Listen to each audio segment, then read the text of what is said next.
as everyone's ready. I still stand on the affirmation that presidents should not be exempt from immediate prosecution if they are charged with committing a federal crime.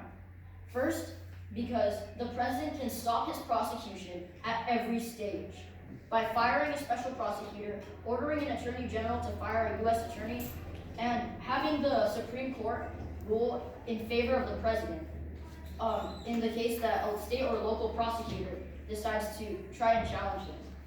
Also, I believe that there is nothing in the Constitution that states that the president cannot be prosecuted immediately after committing a crime. This shows that no one is above the law in the United States. Senator Ma stated that prosecuting the president would disrupt the government too much. However, she fails to see that the Constitution outlines what happens in the case that a president can no longer perform their job. In this case, the vice president would be able to take control of the office.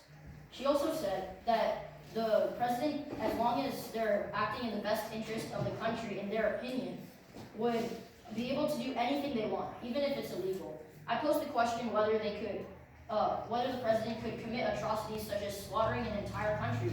She said that this is fine, because if the president thinks it's all right, then go ahead and do it.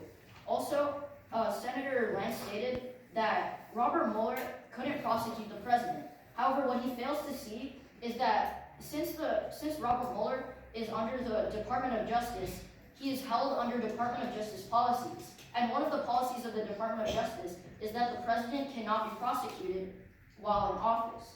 However, since this is only a Department of Justice policy, this does not apply to the rest of the government. Also, Senator Lance said it would be too easy to boot the president from office. However, this shouldn't be too easy to boot a president from office, because if the president is really a person with high moral values who deserves to lead the country, I believe that they should not be committing crimes in the first place.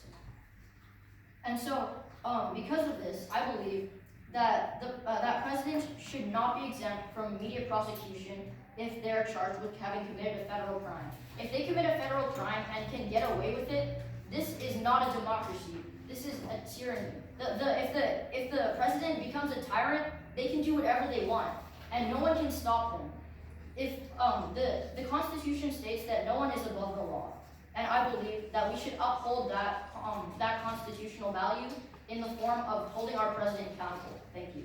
Thank you, Senator. That speech is 2 minutes and 45 seconds. All speakers for questions raised. Ma.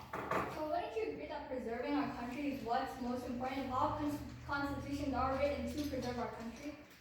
Well, the Constitution is written in order to guide the government, in order to do things that are legal and to still lead the country in a way that is moral and is not and will not harm anyone else. If the president commits a crime, that is violating the Constitution, and that's not allowed, and they would have to be removed from the office. Lance.